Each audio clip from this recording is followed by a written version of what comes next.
Welcome, everyone, to another episode of Just Saying Football with Jack and Sean. I'm your host, Sean Gann, alongside my partner, Jack McNicholas.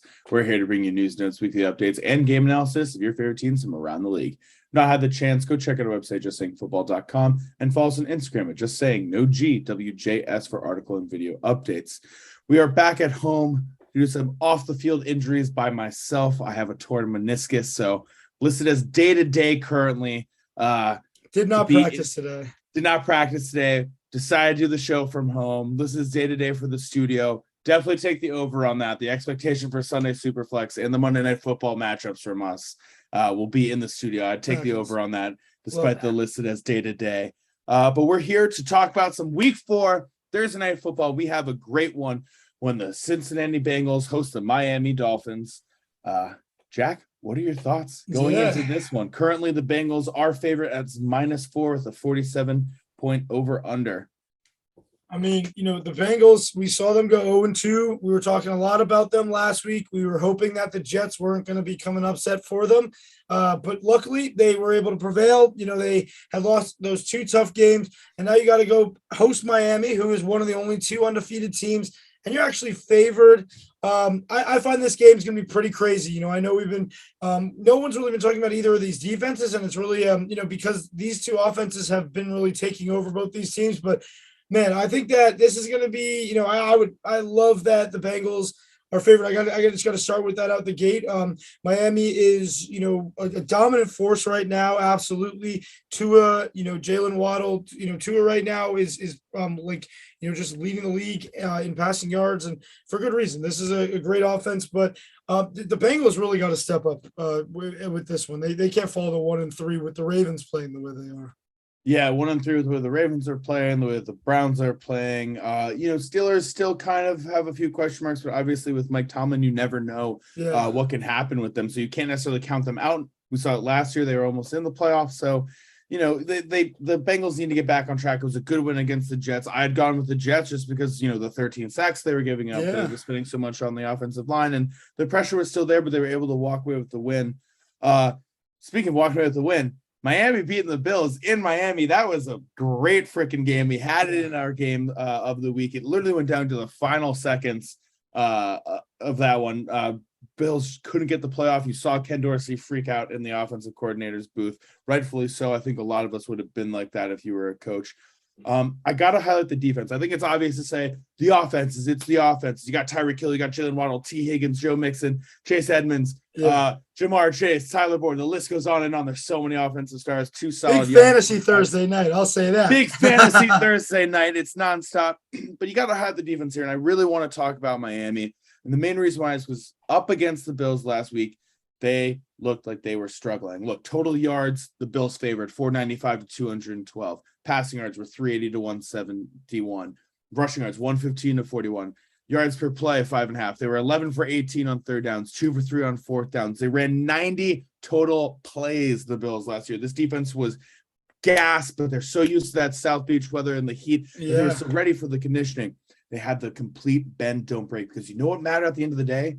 They only let up 19 points, 90 plays. Buffalo, one of the best offenses in the league. We've been seeing them score like crazy. And they only scored 19 points. They were absolutely locked down on defense. They abided by the bend, don't break. They gave up a ton of yards. A ton of yards. But they did not allow that team to score. And I think when you're going up against another great offense in the Cincinnati Bengals, you're looking at that Miami's defense, and you got to say, hey, man, you got to step right back up again. You got Xavier Howard on lockdown. You got Byron Jones on lockdown. Let's see if they can recreate that defensive prowess that we saw last week again in Week 4 against another high-powered offense. Yeah, and for me, like you said, the thing for me is the Bengals receivers, just the playmakers that they have. And, I know it's only 3 weeks in, but Miami, after last week giving up all those yards, they're the second worst passing defense right now. Like you said, they got to have those duo corners step up. This is a huge game, but statistically, this is such a small sample size, just 3 games for them to be the last, so many teams are there. But this is a team in the Bengals where they got 3 great receivers. We saw what happened last week. Tyler Boyd, against the Jets, he really stepped up, when Higgins, was covered, when Jamar Chase was covered. You're looking at a team that is becoming to, starting to become more complete. They lost those first 2 games by 1 possessions. I do like the force. This There's 4-point spread by the Bengals. I do find a way that Miami would totally cover that, even if the Bengals win.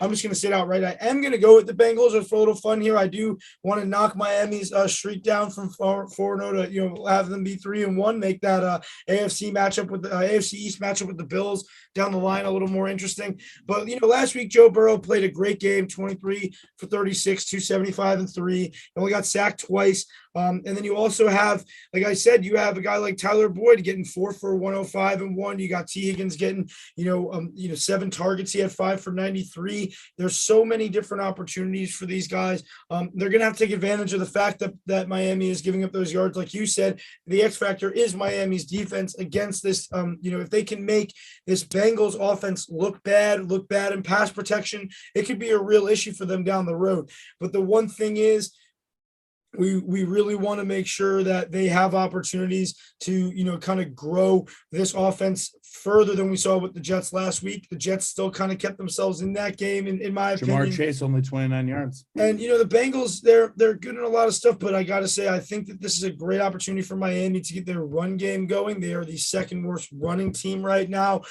So I don't know. They're undefeated. They, like you said, they could hold a team like this to low points. But the Bengals on a short week, I feel like it's going to come down to one possession. And I would take Joe Burrow in the 2 minutes right now over Tua, despite Tua's great performances the last couple of weeks.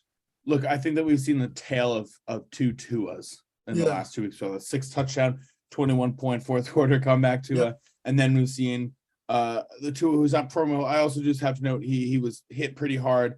Head whiplash on the ground. A lot of people, if you haven't seen the video, a lot of people have him standing up, grabbing at the helmet, kind of collapse. It gets really shaky. It was a little worrisome. Investigation of the Miami Dolphins medical staff, rightfully so, took a long time for anyone out there. Take a look at him. Supposedly it's a back injury, and he's dealing with an ankle injury. So it will be interesting to see. He was 13 for 18, 186 yards and a touchdown. Granted, like we were talking about, that offense wasn't doing a lot. They didn't put together a ton of plays.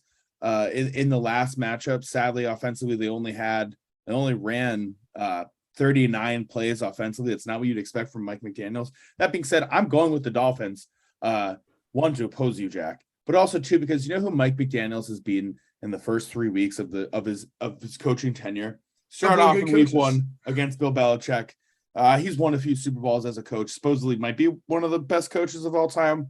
He's defeated John Harbaugh, who's had a playoff team and a Super Bowl team the last handful of years.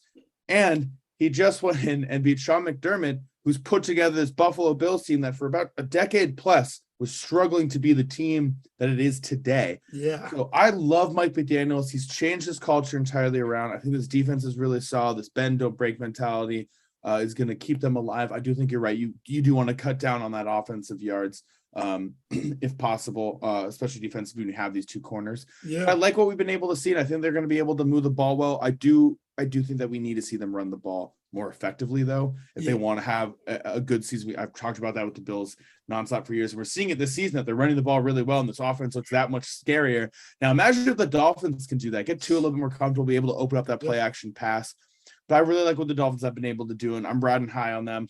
Going with the teal this week, fins up for sure. I think they're going to get to 4-0 and surprise. Yeah, and like you said with the run game, just want to touch on that. I mean, if that's really where the ceiling could be, just you could break through the glass ceiling on that with having these guys of Chase Edmonds, Raheem Mostert, the two veteran guys. But over the first 2 weeks, I mean, you're talking about guys getting around 7-8 carries a game, and there's only 2 of them split in the backfield. If they can get somebody, either one of those guys, like 15, 20 carries, they could really be able to take a lot of the pressure off of Tua's shoulders right now. And Tua right now has the most air yards through the first 3 weeks, 543 air yards on completed passes. So it's just crazy. I mean, to me, this is one of those games where it's either going to be a very low scoring game because of the gritty defenses, the short week, or that 47.5 is just not enough, Yeah, I for sure like the over on this one. I actually really like this game. I do also just want to say, although I picked the Dolphins in this one, I don't think that they're the AFC favorites to like win it all. Not just AFC East. I mean, like the AFC conference favorites. Like, despite even if they get to this 4-0 start, and it will be a great start and everything, and they can still go like 12-2 12 and what is it, 5 now, 17 games. Yeah. I just don't know. Like, you know what I mean? That playoff atmosphere is going to be a little bit different for every team. They have a lot of really young guys, and because they've been able to turn it around, I feel like you've been talking around this turnaround forever, and then all of a sudden it just happens so quick. And, you know, I think it just passes by where we're like, wait, they're really good, but we don't know how good they are yet as far as playoff experience. And I mean, we're going to definitely be able to see more of that down the line too, you know? Yeah. But look, a Bengals team last year surprised everyone with what they were able to do. Maybe the Dolphins recreate that. I don't want to put them in that category because I think that's really, really hard. But it's like, we don't know them enough yet. And the fact that we don't, and they have this ceiling, I don't know. It's all mystery, man. That's a great point to bring up, like the potential that they have, that they haven't shown yet, but the flash of potential that they've shown. They could be a team that becomes a huge problem for a playoff opponent, you know? Yeah, I absolutely agree. I think it could just be one of those things where it's like, are they the favorites? Maybe not necessarily, but could they be like that dark horse team that slides in? Also, if they somehow win the AFC East, I don't know what that's going to be. Bills fans everywhere is going to be like, what the fuck just happened? That one goddamn loss. So I got a crazy question for you, though, before we do go, if you don't mind. Yeah. Jalen Waddle and Tyreek Hill, or T. Higgins and Jamar Chase this week? Who gets more, who gets more fantasy points combined? Like what receiving core do you see having more statistical like output this week against like the defense they have to face? I am going with the Miami Dolphins. I'll take the Hill and Waddle. The only reason why is because Hill called out Eli Apple right after the game saying, you know, I'm here, I'm back, Cheetah's here.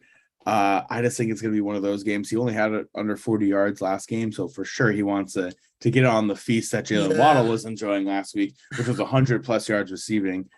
So I definitely think it's going to be the Hill and Waddle show that we're going to see. But that doesn't mean that Higgins and Chase aren't going to perform well. Could both of these receiving cores easily get over 200 yards, just each between their four players? 100%. And it's funny when you have receiving cores this good, because you could say to yourself, oh, you know, some people are like, oh, well, who would I start between T. Higgins and Jalen Waddle? It's like, if you're lucky to have anybody in this, start them. But always remember to take the flex players out of your Thursday spots. Thursday players go in the regular spot. Save that flex for the end of the week. Always. Don't forget that. Never forget that. That's the biggest mistake. All right. That's all the time that we have. Thank you for tuning in. Thank you everyone for listening. Yeah, thank you for hanging out with us at home today. Be back in the studio for the next one. Always remember to check us out. Just Saying Football. Just Saying Football on YouTube. JustSayingFootball.com. Check us on Instagram. Just Saying No GWJS. And we'll have some more videos come for you this week. Week 4 is here. Oh yeah, can't wait for it, baby. Vikings in UK, by the way. Vikings in the UK, 9:30 Sunday. All right, thank you everyone. Thank you everyone. Check it out.